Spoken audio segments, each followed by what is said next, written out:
அனைவருக்கும் வணக்கம். Welcome to Abi's recipe. இன்றைக்கி நம்ம சேனலில் நம்ம என்ன பார்க்க போகிறோம் அப்படின்னா, ரொம்பவே ஜூஸியாக டேஸ்டியாக கிறிஸ்பியான சிக்கன் 65 தான் நம்ம எப்படியே வீட்டிலேயே பண்ணலாம் அப்படிங்கிறத அவங்க கூட ஷேர் பண்ணிக்க போகிறேன். ரொம்ப சாஃப்டாக இருக்கும், ரொம்ப ஹார்ட்னஸே இருக்காது. நான் பிச்சு காமிக்கிறேன் பாருங்கள் எப்படி இருக்கும்னு. ஸோ இது எப்படி செய்கிறது அப்படிங்கிறத பார்க்கலாம் வாங்க. ஒரு பாத்திரத்தில் தண்ணி கழுவறதுக்காக சூடு பண்ணி வச்சுருக்கேன். ஸோ அடுப்பு பற்ற வச்சுட்டு கொஞ்சம் மஞ்சத்தூள் போட்டு அது நல்லா ஓரளவுக்கு கொதி வந்ததுக்கப்புறம் நான் ஆல்ரெடி சிக்கன் கழுவி வச்சுருக்கேன். இப்போ மஞ்சத்தூள் போட்டு நல்லா கழுவிடுங்க. இப்போ இதை கழுவி எடுத்து வச்சுக்கலாம். இதுக்கப்புறம் நம்ம என்ன பண்ணோன்னா தண்ணி இது மூழ்கிற அளவுக்கு தண்ணி ஊற்றிக்கோங்க. அந்த சிக்கன் மூழ்கிற அளவுக்கு தண்ணி ஊற்றிட்டு நான் இப்போ 1/2 கிலோ சிக்கனுக்கு பாதி லெமன் புழிஞ்சிருக்கேன். இந்த லெமன் தான் அந்த சாஃப்ட்னஸை கொடுக்கும், ஜூஸியாகவும் இருக்கும். ஸோ உப்பு போட்டு இதை ஒரு குறைஞ்சது அட்லீஸ்ட் ஒரு 20 மினிட்ஸ்க்கு மேலேயாவது நல்லா ஊறணும். 1 ஹவர் ஊறினாலும் ரொம்ப நல்லாயிருக்கும். ஸோ அதை கழுவி எடுத்து வச்சுட்டு இப்போ நீங்கள் இன்ஸ்டண்ட்டாக சில்லி சிக்கன் மசாலா பவுடர் நிறைய கடையில் கிடைக்கிது, அதுவும் நீங்கள் யூஸ் பண்ணிக்கலாம். இல்லைன்னா தனி மிளகாத்தூள் அது கூட யூஸ் பண்ணிக்கலாம்.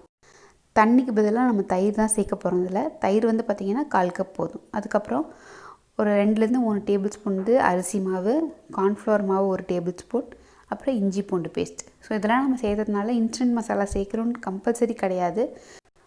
கருவேப்பிலை பொடி பொடியாக கட் பண்ணி வச்சுருக்கேன், அதை சேர்த்துக்கிறேன். அப்புறம் ஒரு பச்சை மிளகாய், இது ஒரு ஃப்ளேவர் கொடுக்கும். அதனால் ஒன்று பொடியாக கட் பண்ணி சேர்த்திக்கோங்க. அப்புறம் தேவையான அளவு உப்பு.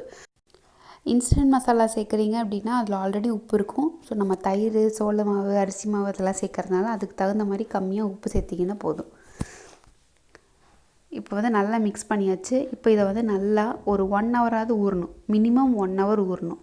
மேக்ஸிமம் எவ்வளோ ஹவர் ஊறினாலும் நல்லாயிருக்கும். ஸோ ஊற வச்சதுக்கப்புறம் பார்க்கலாம். இப்போ இது நல்லா ஊறிடுச்சு. இப்போ இது எண்ணெயில் டீப் ஃப்ரை பண்ணிடலாம்.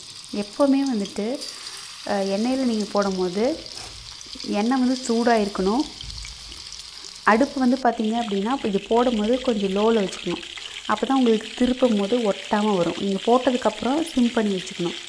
திருப்பினதுக்கப்புறம் நீங்கள் ஒரு மீடியம் ஃப்ளேமில் வச்சு நீங்கள் திருப்பி விட்டிங்கன்னா நல்லா வெந்துடும்.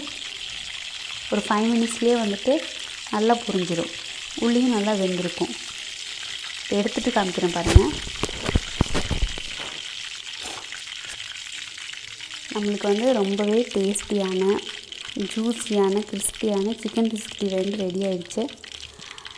காமிக்கிறேன் பாருங்கள், பிச்சு காமிக்கிறேன் பாருங்கள் எப்படி இருக்குன்னு சொல்லிட்டு. ரொம்ப சாஃப்டாக இருக்கும். செஞ்சு பார்த்துட்டு உங்கள் கமெண்ட்ஸை கண்டிப்பாக கீழே சொல்லுங்கள். பிடிச்சிருந்துச்சுன்னா ஒரு லைக் கொடுங்க. மறக்காமல் நம்ம சேனலுக்கு சப்ஸ்கிரைப் பண்ணுங்கள்.